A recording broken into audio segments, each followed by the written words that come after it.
Okay, hi everybody, welcome back. That was quick. We used to have the 15-minute turn and now we've turned it into 10. I think I like it better because we can just keep rolling through all of these great topics. I want to real quickly highlight the features on the screen, the resource window on the right side with sponsored resources that you can download. And we also have a Q&A window, so please be sure to send in your questions since we are live. And this is going to be a panel discussion. We love to have some audience interaction and questions. So please go ahead and send those in. Once again, my name is Brett Norton, and I've been with Beyond Clean now for a couple of years. So welcome back. And time to introduce our speakers for this panel. Our first is Leroy Richardson. Leroy is been in SPD quality safety, and he's a compliance coordinator at St. Luke's University Health Network. He's passionate about empowering reprocessing personnel to continue their education, grow their knowledge, and become advocates for regulatory compliance.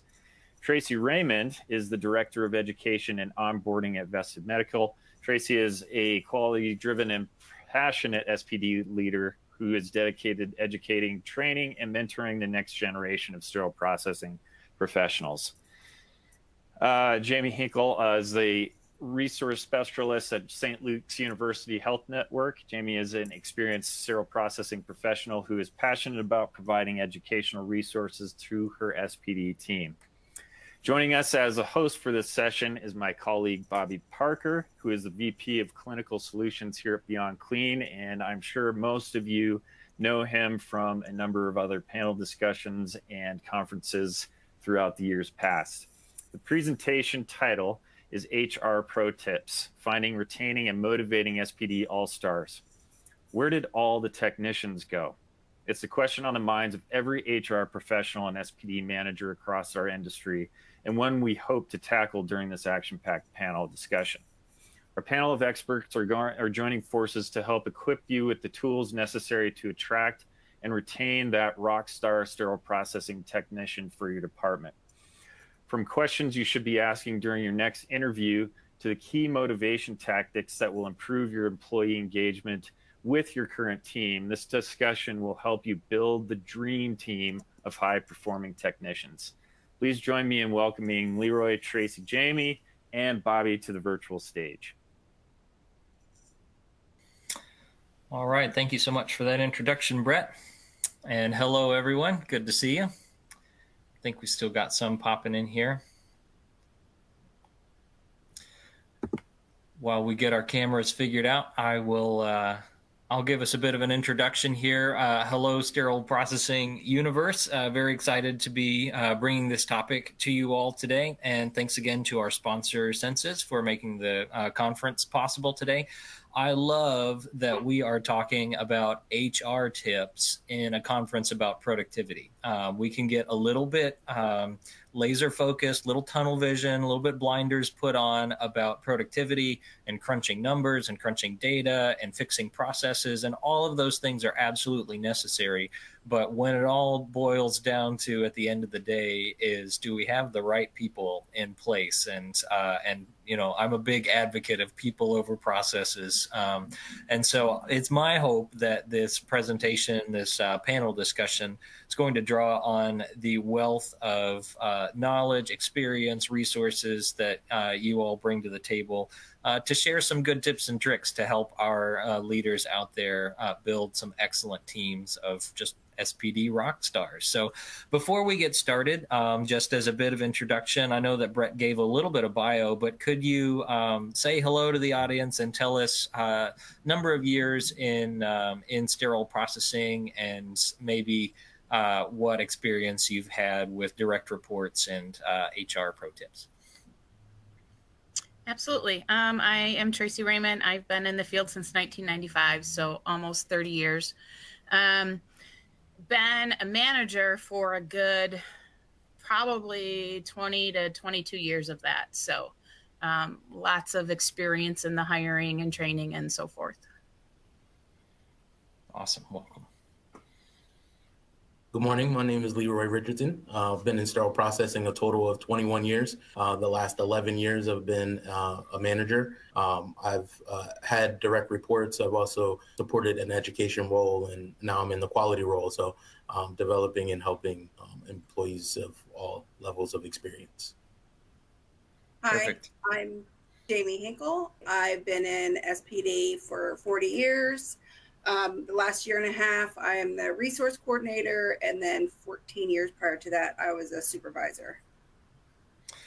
Very good. Well, thank you all for joining us. I wasn't doing the math along the way, but based on my gut, I would say between the four of us, we've got about a century of sterile processing experience in the digital room, so plenty to draw from. I'm the baby of the family here. I've only been in sterile processing around 12 or 13 years. I haven't done the math on that either, but excited to be talking with you all about this today.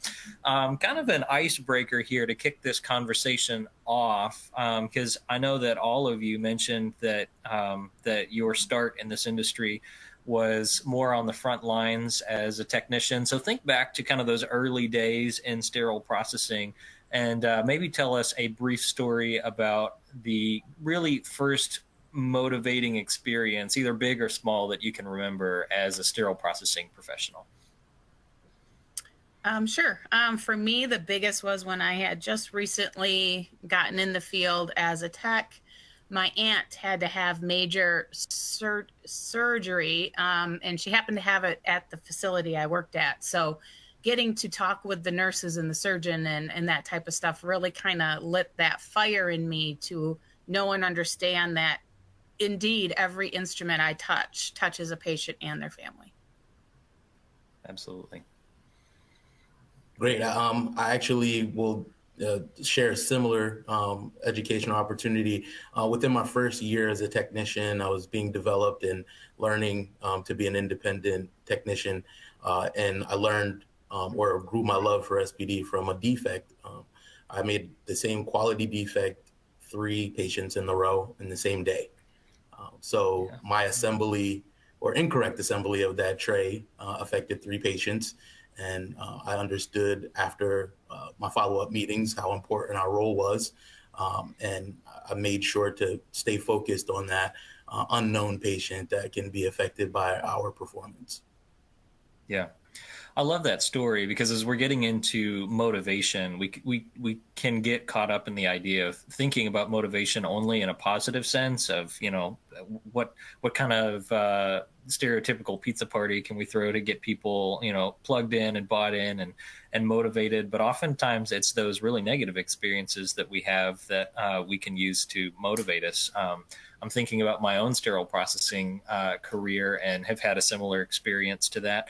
And have had technicians who've gone through similar experiences, and a very difficult to clean tray that came out dirty in the OR one time really crushed one of my technicians, and her response to it I thought was really admirable. It was, I'm going to learn how to clean this tray the right way, and I'm going to take personal ownership of in-servicing everybody else in the department on it, and whenever I see it come through, I'm going to try to grab that tray to make sure I'm the one to get to do it, because I want to make sure it's right. And yeah, just really being motivated by doing what's right for our patients. That's a good word. What about you, Jamie? I think mine is when I first started in SPD, we didn't do OR trays. When the OR moved from one floor to the next and we started doing them, they threw me in as the person to learn everything. And then I, in turn, had to teach everyone else. Now, you're talking, I was probably 20, maybe 21. I think that threw me into like the leadership role from the beginning. Even though I wasn't a leader, I was just put into it, and it made me want to do more. I wasn't a follower. I was a leader. And that definitely pushed me into it. I love that. Sometimes we get thrown into things that we aren't ready for, and we just have to grow and figure it out. And so I love that that's your story. You may have raised some eyebrows for people when you said when you started in SPD, you didn't do OR trays. What did that look like? So we did storeroom function. We went out and did inventory control. We did do some trays, like cath lab trays, interventional radiology, labor room, but the only thing we did for OR was sterilize their trays. Gotcha. Yeah, so it was a true kind of central supply, materials management type stuff as well. Yeah, that's really cool. The early 80s. Yeah, that's awesome. Well, you all, as we dive into this, I want us to go ahead and jump into it. I know that motivating and retaining and educating our people is so important, but we got to start with how do we find them? And that is getting ever increasingly difficult these days. And so in your experience, just working in sterile processing departments and working alongside human resources and recruiting to try to find potential candidates for sterile processing, I just want to ask the question, in your opinion, like human resources, recruiting, in your opinion, do they get sterile processing? And if they're missing the mark or don't get it, how do you find your people? I'll jump in first on that. So a lot of times they don't get it. We are the unseen, right? Nobody really knows what we do. So after struggling with not getting any applicants or resumes with job postings, I finally called the recruiter and said, I don't want you to pre-screen anybody.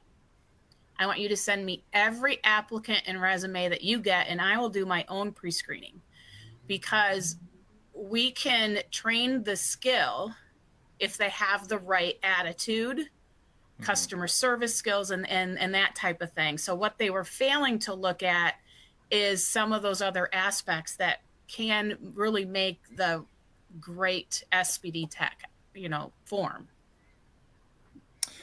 Yeah, I think that's really good. And I definitely want to probe deeper into that comment that we can train the skill if they have the right characteristics, the right attitude. I want to know how you judge that, because I found that to be exceedingly difficult to know. Because in the interview process, there are things that you can do, but in some respects, you never know. Some of the interviews I remember being most excited about, the technicians turned out okay, and some that we hired because we really needed somebody ended up being the best technicians that we had. So, definitely want to dive into that some more later on. Sure. I would agree. I think that in my experience, I think it also depends on the recruiter's experience as well.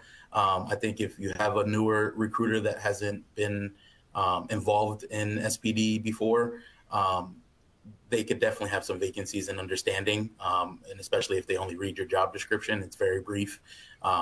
So I do feel like we have to meet with the recruiters or whoever your HR leads are, and make sure they understand what it is that you're really looking for in a candidate.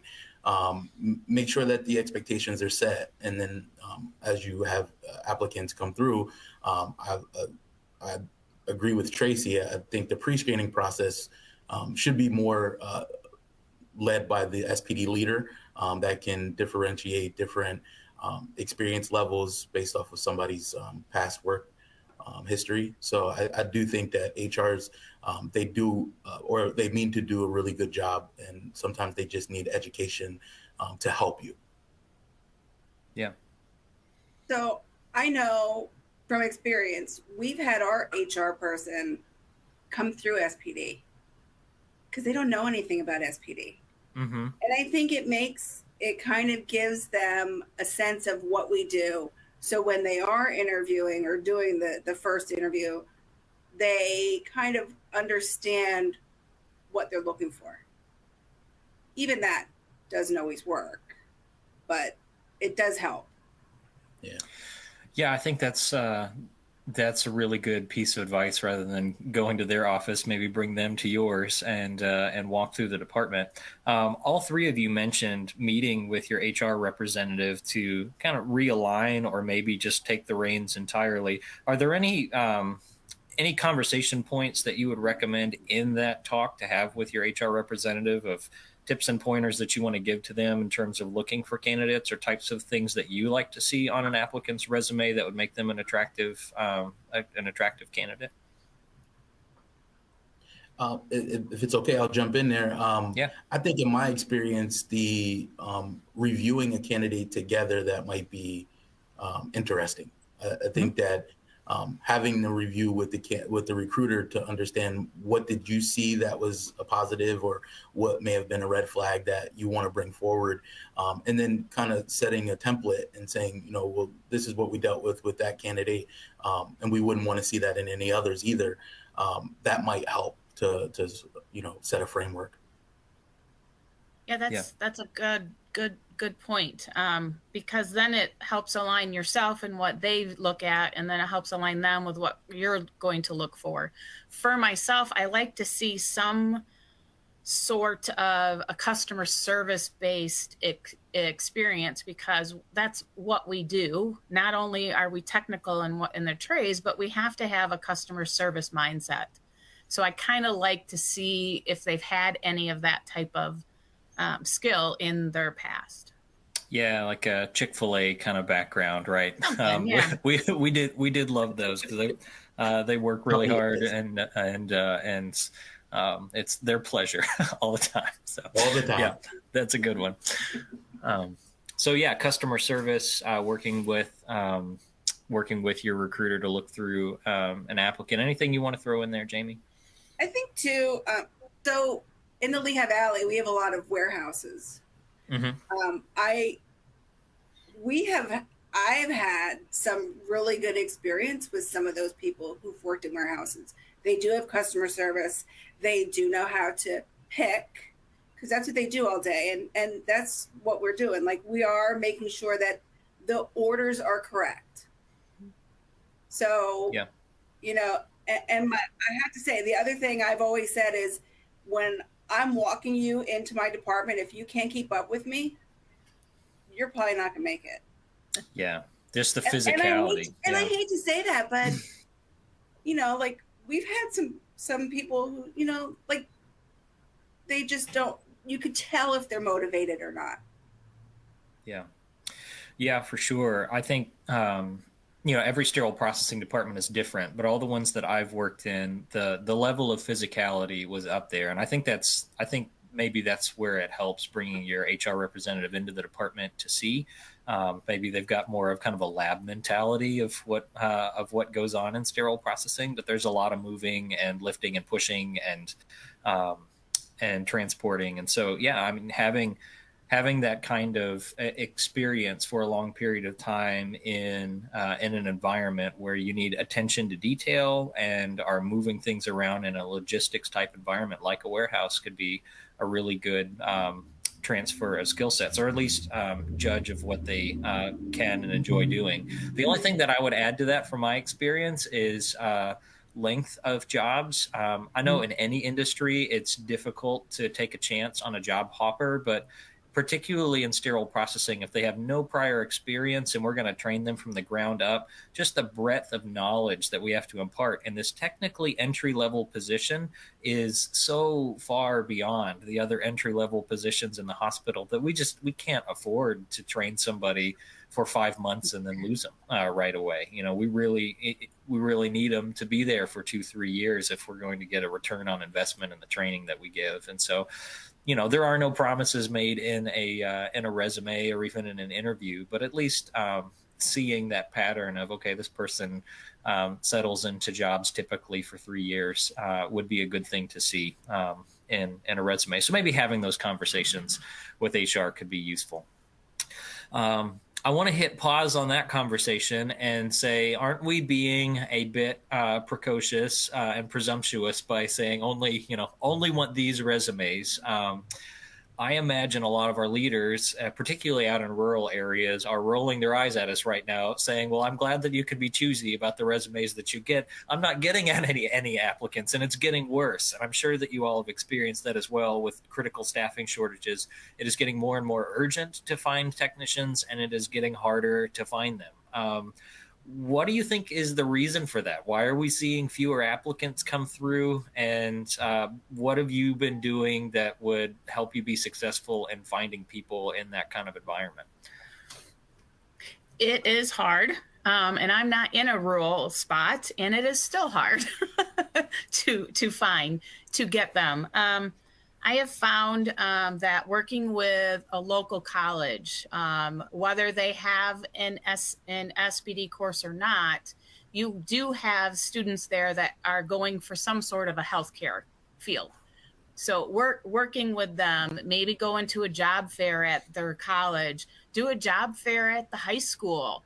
Um, I rolled into the field basically almost out of high school, and it fell in my lap. But wouldn't it be nice if we could help those high school students develop some sort of help them career minded, right?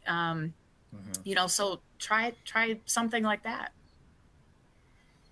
I agree. I think I started right out of high school as well, and I think that it helped me find purpose.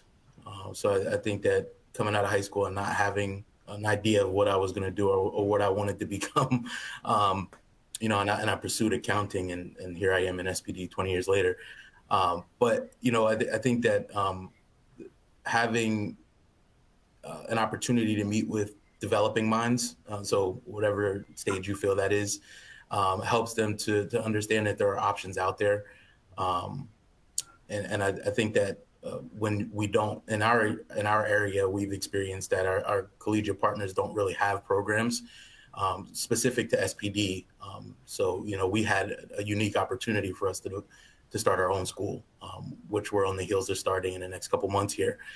And our goal is to grow our own technicians through the school and then retain them through contracting. So hopefully that'll help us to not only build our own technician field, but to retain them as well. Mm-hmm. And I think too, like I said, we live in the Lehigh Valley, and there are a lot of warehouses. That's where people are going. They don't, when you talk to people, it's not about benefits. It's about money, and they don't even care about longevity anymore. Mm-hmm. When I started in high school, I was in high school when I started working at the hospital. My idea was I was coming here and I was going to retire from here. Right. And I don't hear that from anybody. And when you tell them, about benefits, and they're like, I'm not really worried about the benefits, because they're, usually younger and they're not worried about what's going to happen in the future. Yeah. Yeah, there's definitely a shift in dynamics there. And I think there's a lot of different reasons that play into that, but it is something that we have to navigate. Sorry to cut you off, Leroy. Go ahead. I was just going to talk about how I think COVID kind of contributed to the situation we're in. I think the pandemic, forced us to learn how to maneuver and operate in, a hectic time state. And I think that a lot of people learned how to survive with less physicality in the work field. So I think people are less inclined to work harder for a lower dollar amount because they don't need to anymore. I think they've learned how to sustain without hard work. Yeah, could be. That may be root cause. Yeah. And I think too, along with that, is they saw hospital workers went to work no matter what. They didn't have the opportunity to stay home. Yeah. And they're all liking that. They all wanted to. They don't want to. Nobody wants to be in a position where you're putting your life in jeopardy, but we all did it. Right.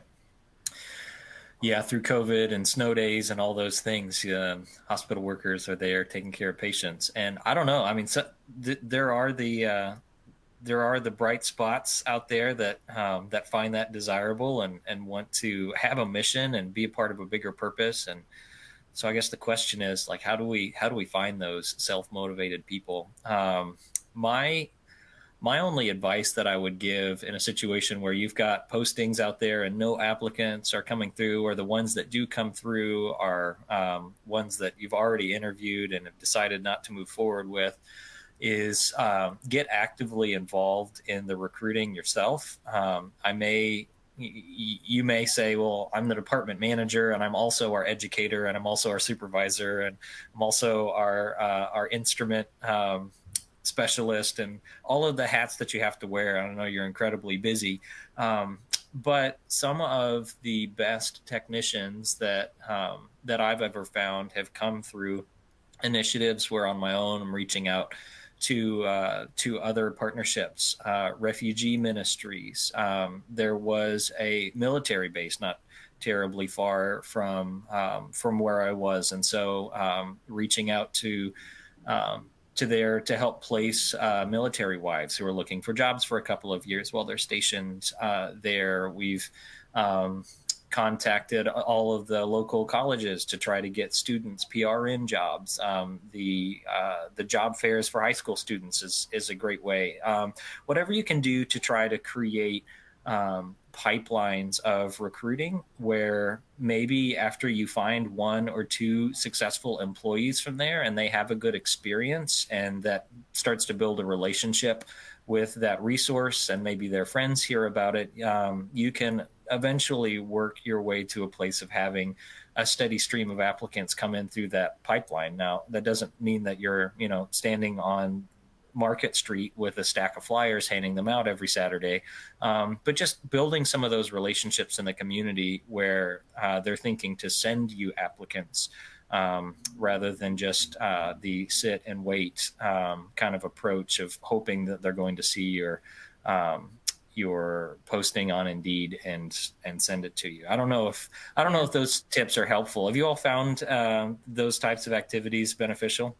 Normally, yes, but I also want to say that sometimes, as we know, the CS world can be quite small. So your techs are also a good resource. If they're a really good tech, they might know somebody. Right. And they can help recruit that person in as well. Yeah, for sure.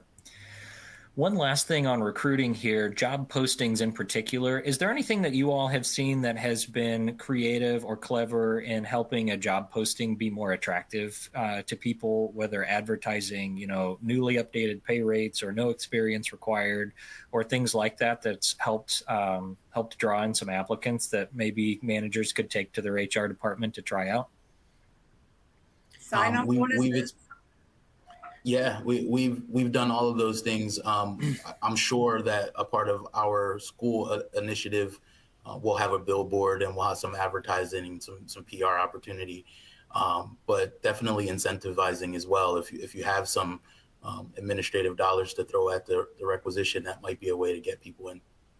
If your department has just gone through a renovation, something like that, they could use that to say, brand new department, brand new equipment, or, stuff like that helps as well. State of the art. That's right. Yeah, whatever you can do to paint the picture that this is a training opportunity, that this career field is worth your time and we will train you to do it. We will invest those resources in you. This is almost like a paid internship, if you will, of onboarding. We will get you certified. Those types of ways of couching the discussion can be really helpful and honestly truthful. We're not duping anybody into this. Sterile processing is an awesome career field, and for somebody to step into it and be motivated by it and educated and trained in it really is for their benefit. And so whatever you can do to advertise that, I think, is useful. All right. Before we move on to keeping the all-stars that you've got, one more question about recruiting them, and it has to do with your comments, Tracy, about interviewing. So we talked about evaluating resumes, what you like to see. What are you looking for in that interview that helps you distinguish between somebody who's going to be a tremendous resource for your department and somebody who maybe isn't going to be so easily motivated? Yeah, so I like to use questions that help pull out stuff from their past, right? So asking questions, how do you handle, especially if they've been in a customer service field, how did you handle that angry customer? Because as you know, we can get a phone call from the OR, they're stressed, they're yelling, they're in essence an angry customer. So how do you deal with that? What is I always ask the question, what motivates you to get out of bed? because that's going to tell me, in essence, what helps them get up and go to work. One of my favorite questions that I always ask is, what is the difference between being accountable and being responsible as a technician? That's going to explain to me a lot in terms of, are they going to be accountable to their own learning, to their own mistakes? Are they going to own up and grow? Or are they the type that are going to say, it wasn't me, I didn't do it? You know, so Right. I look for that too. It's really a combination of being that customer service person, because not only are our customers the OR, the patients, and the doctors, but our customers are each other in the department. Our team members are our customers as well. So do they have that sense of teamwork and wanting to build the team and helping each other learn and grow? That I feel is really there as well. Absolutely. And if any of you listening think that that sounds great and you want to research further, it sounds like what you were describing, Tracy, is a type of behavioral-based interviewing. Behavioral-based interviewing is that style of interviewing that asks questions about past experiences, because it's our belief that past performance indicates future performance, though not necessarily. And it's a lot harder to blow smoke through an interview when you're being asked to give specific details about a time when you encountered a specific situation and how you handled that situation. Yeah. And so go through your department values. What are the things that you want to see out of a technician, like teamwork, customer service, hard work and motivation, care for a patient? And craft very careful questions that would give you an indication for how that person is going to measure up in those types of categories. And that'll go a long way. Might make your interviews a lot longer. You might have 45-minute interviews, but it's worth it. Another comment that came through on the Q&A that's really helpful around this topic is, in your interviews, be honest with people about the work environment. We don't want to paint a picture of perfection and this lovely work environment and sterile processing if you've got some real challenges. If your decon is 82 degrees, which it shouldn't be, but if it is and you're still working on that and that's a challenge, before you sign them to day one orientation, you need to get them in there and be honest about the type of work, the type of schedule, and make sure that people are comfortable with it. And I thought that was a really good piece of advice. Yeah, and one other thing that might be useful is do your 45-minute in interview, but then have them sit 15 minutes with a couple techs from your department and have them talk, because sometimes they might pick up on something that the respective person might not have told you or brought up. Yeah, no, that's really good. If you can find technicians who'll put up with it and say, "Oh, I get the interview guy again," that's really good. Anything else before we move on? We're about halfway through our time. I want to make sure we give plenty of time to retaining and motivating. I would just say that one thing that we've used is a tour of the department as a part of the interview. I think people without experience can definitely make a decision when they see the environment. Sometimes it's fearful as soon as they walk in and they're like, "This is not for me," and you have to respect that. But I think for experienced techs or those that have experience, they get a chance to see the workflow and compare it to what they're experienced.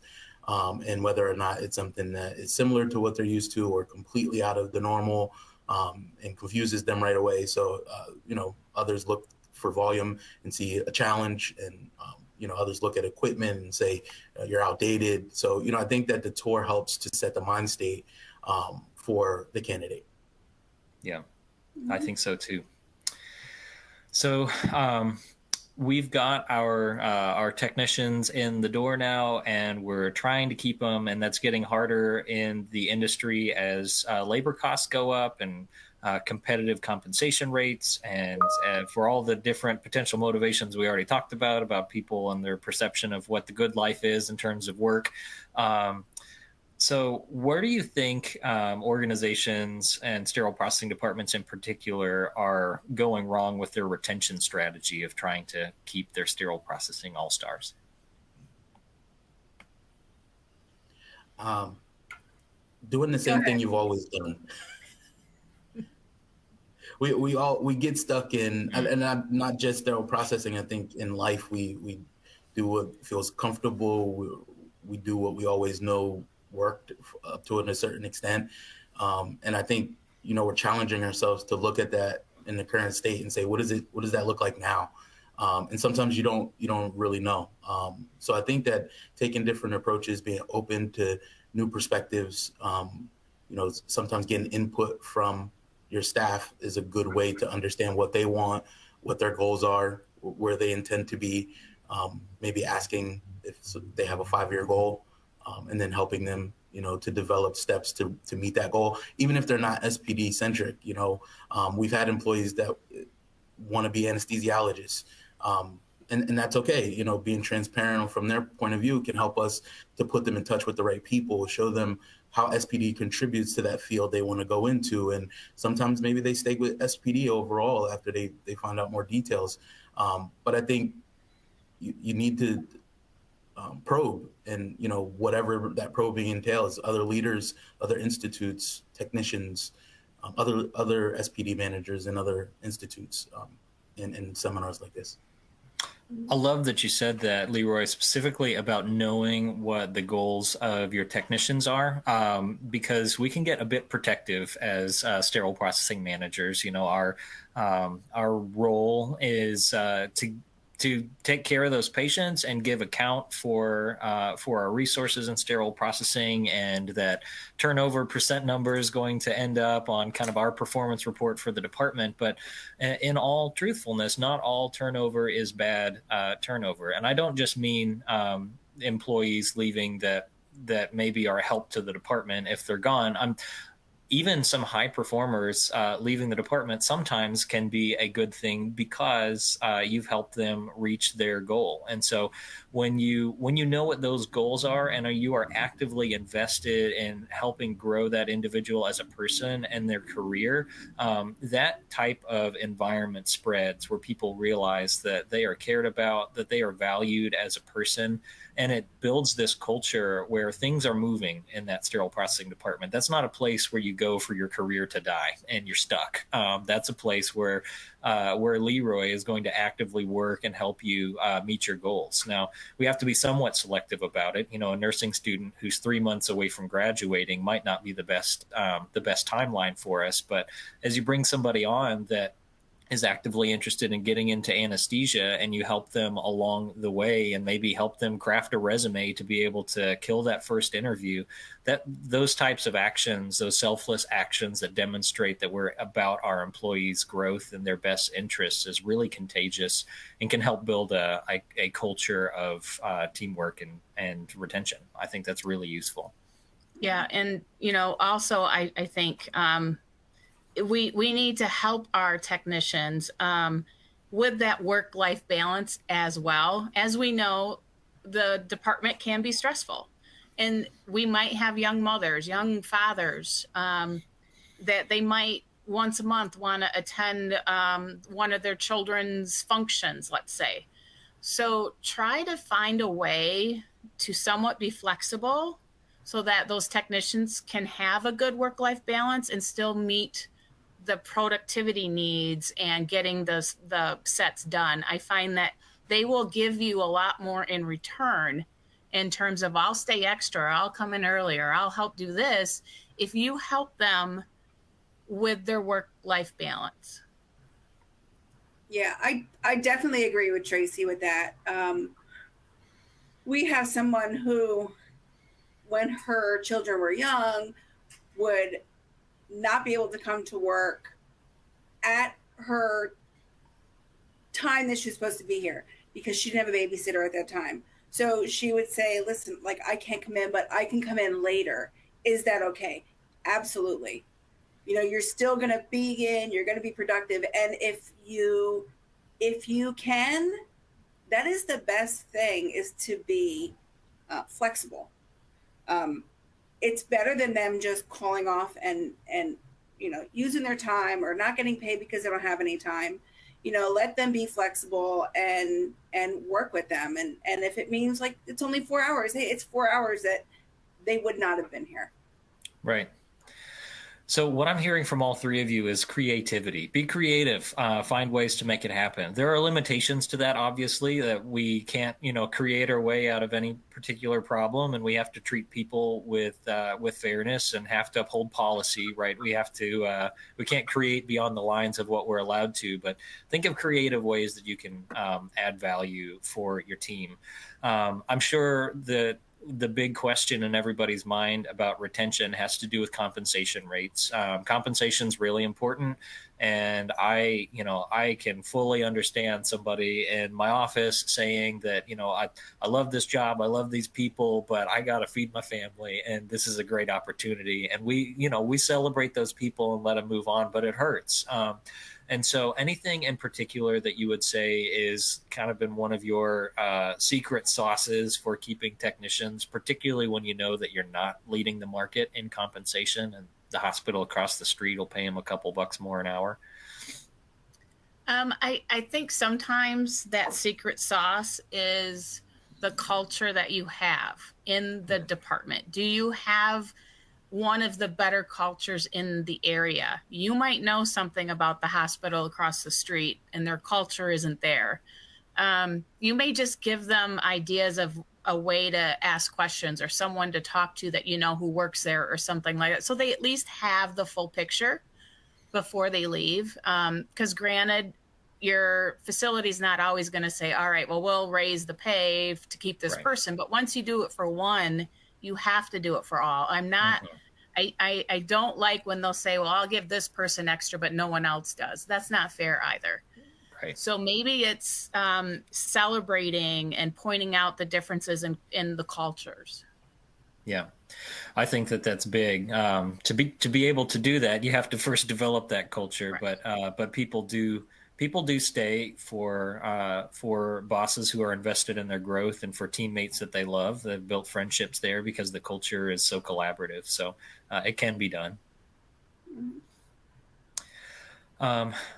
One other thought on compensation and creativity. I've been a part of an organization that was struggling to keep up with the market. And what we found was happening is that the majority of people that we were losing weren't necessarily our entry-level technicians who were interested in sterile processing and were grateful for the training. It was the people who had been in it for 7 to 10 years who had the experience and the resume to go land a job somewhere else. And so the way that they restructured the department was to create some lower paying entry level kind of sterile processing assistant or associate type roles where they would primarily be responsible for transporting case carts, doing some case picking, and then elevating the job title of the more experienced technician to a higher rate and redeploy some of the savings that they made on the associate level positions to those experienced technicians. And what that accomplished was, the employees who were going to stay were the certified, experienced technicians. And it also gave them an opportunity to focus more of their skill set on those jobs like surgical instrument inspection that required a high degree of skill and experience to be able to do well, and helped draw them away from some of those more menial tasks of unloading the cart washer and transporting carts around. That's just one model. It's one way to do it. But I thought it was a really creative way to get their experienced certified technicians up to the market level of competitive so that they could hang on to them. It made it a little harder to recruit new technicians. So you're just trading one problem for another. But I thought, that was one way to be creative, even with something that seems as rigid as a hard no from finance about compensation rates. So yeah, and to that point, you could have, like you said, the different levels, Tech 1, Tech 2, Tech 3. So where I'm currently at, your Tech 1 are your green, right? Tech 2, you've been there a while, you have your certification. To be able to move to a Tech 2, you need to get an additional one. So it helps to grow your techs, but it also helps to give them more compensation based on the level of experience and certifications. Yeah, for sure. Retaining employees, super important. Sometimes the reason that people leave is not related to compensation.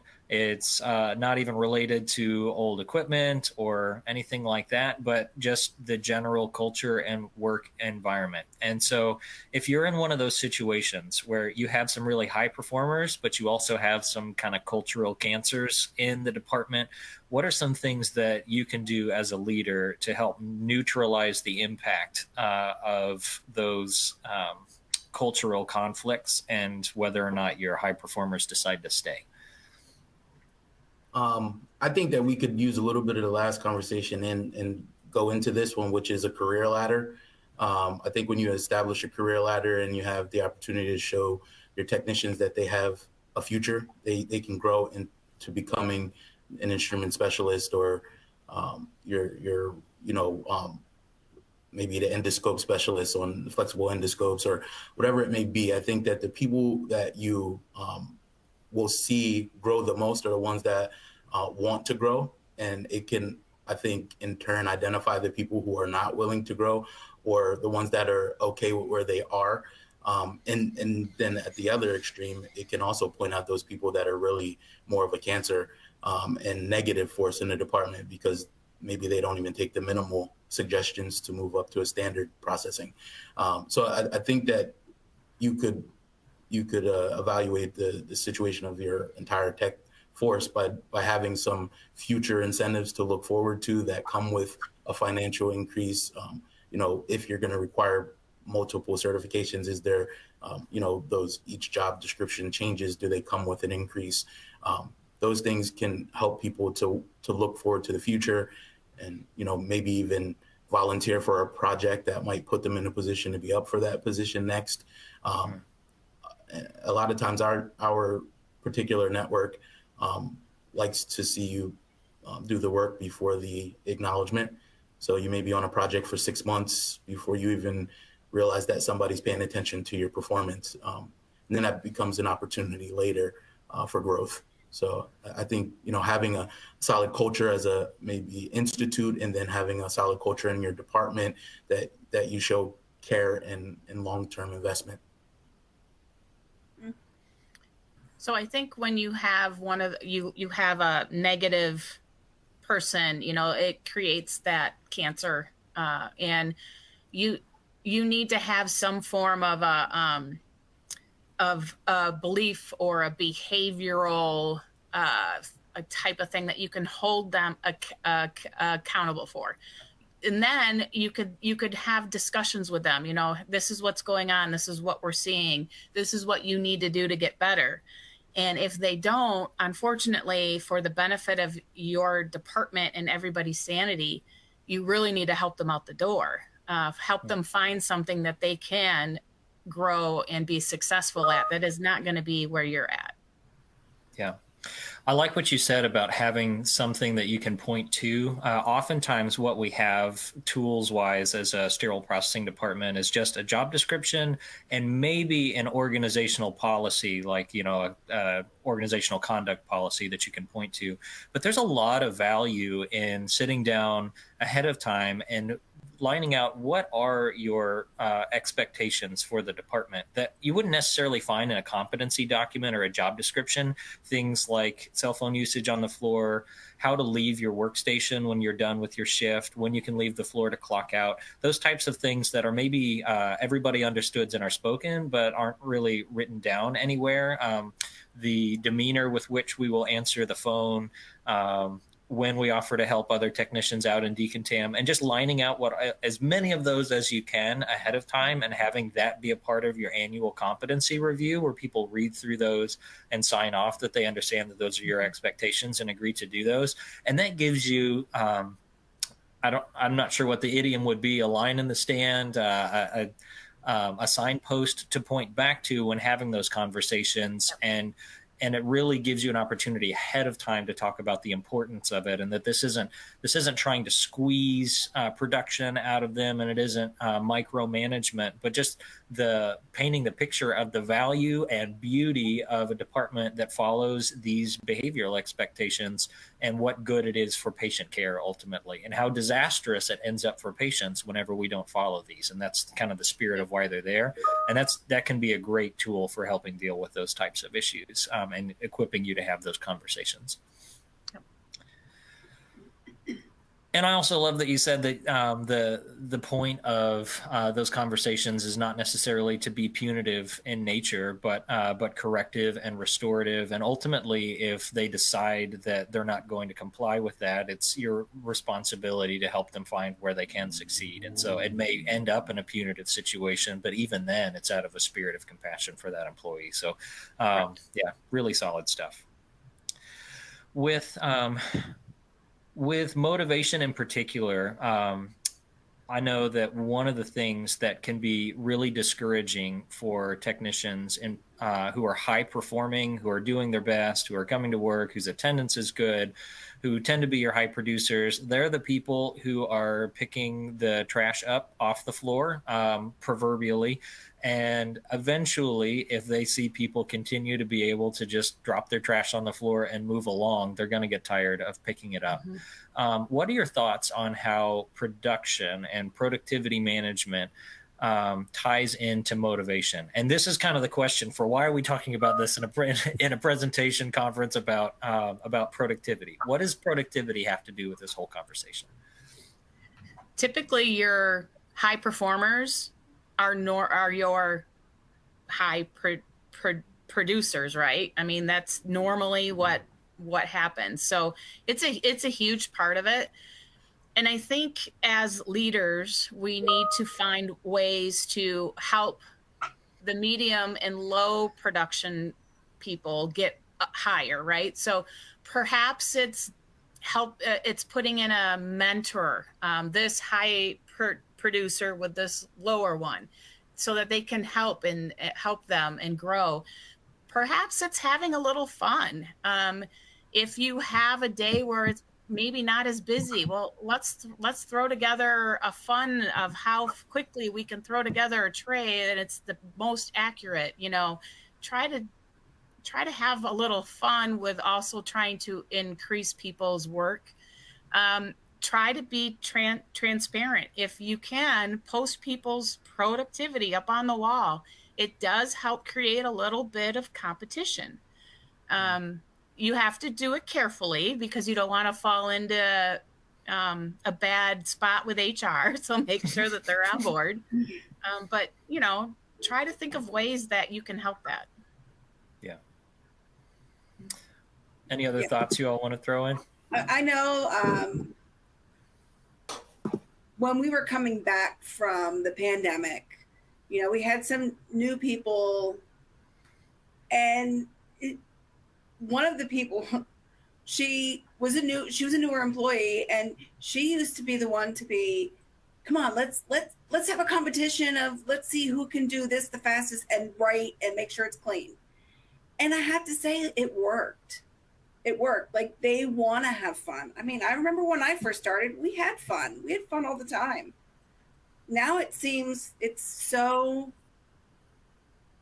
and I hate to say this word, sometimes it's so monotonous. You're doing the same thing over and over every day.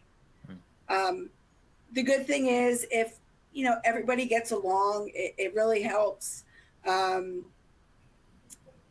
Those poor performers, they know who they are. Ultimately, they definitely know who they are.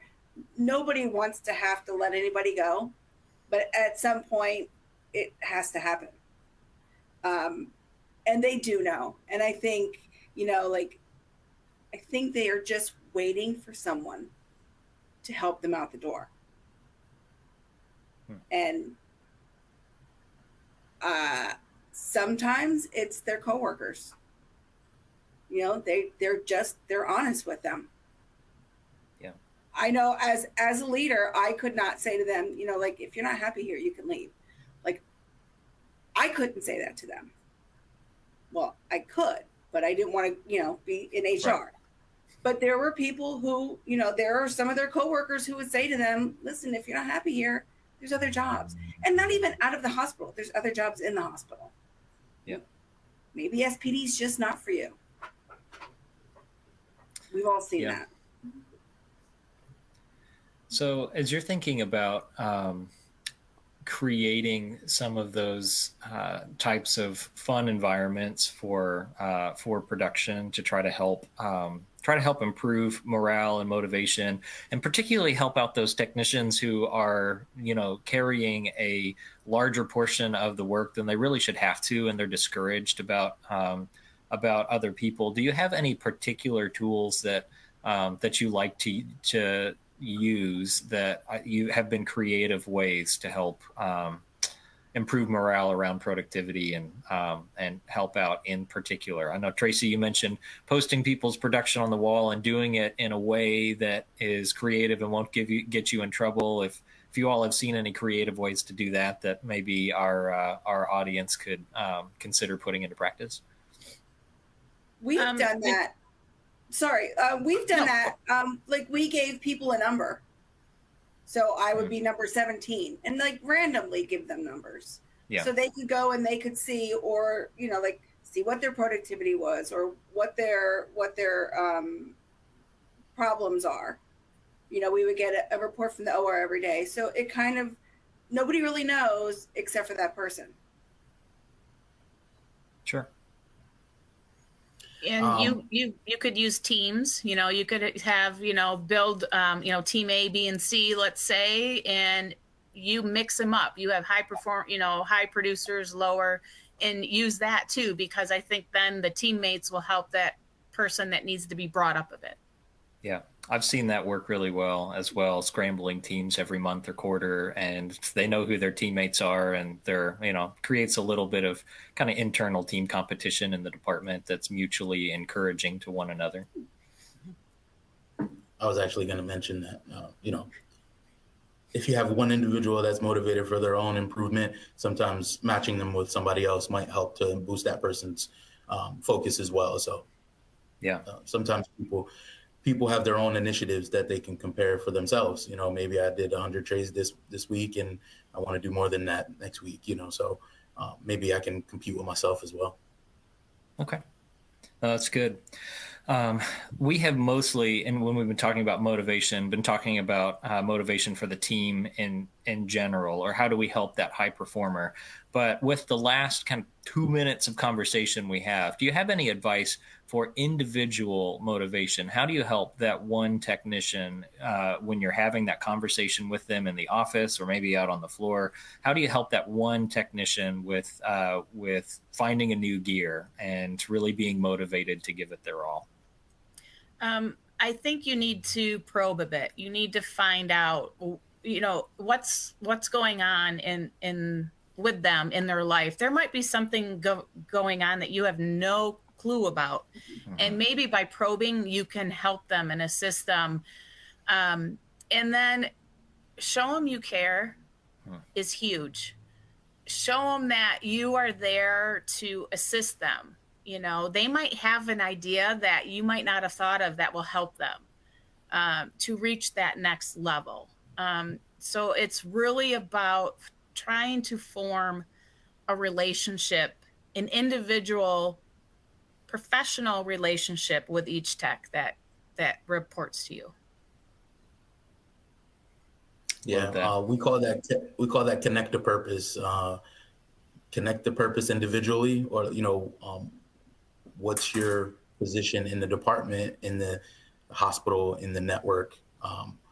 And I agree with you. I think probing, or at least having an occasional sit down with the employee will help you to understand what points of view are valued to them, and things that will help them to motivate.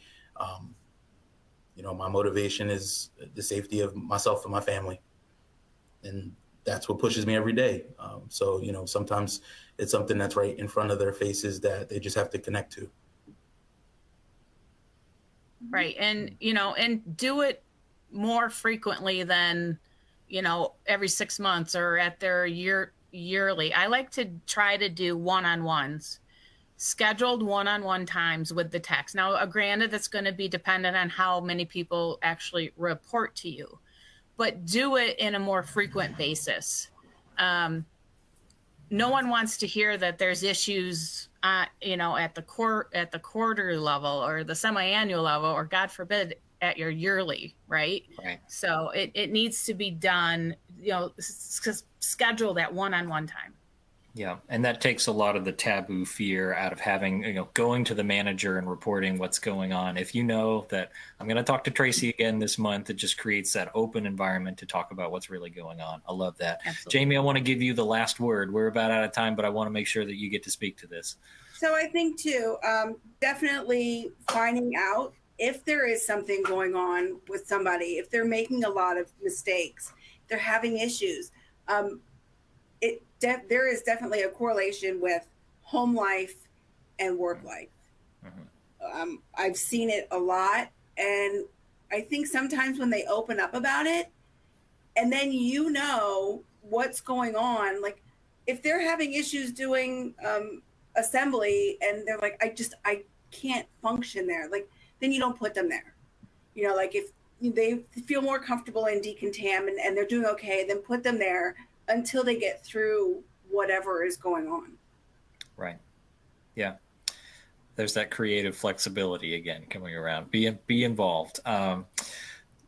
Guys, thank you so much for your thoughts around this topic. So important. I hope that our listeners were able to pick up some tips and tricks that are going to help with what seems like impossible challenge of recruiting and then retaining and then motivating the ones that you've retained and keeping them moving forward. This is really the bedrock of a productive department.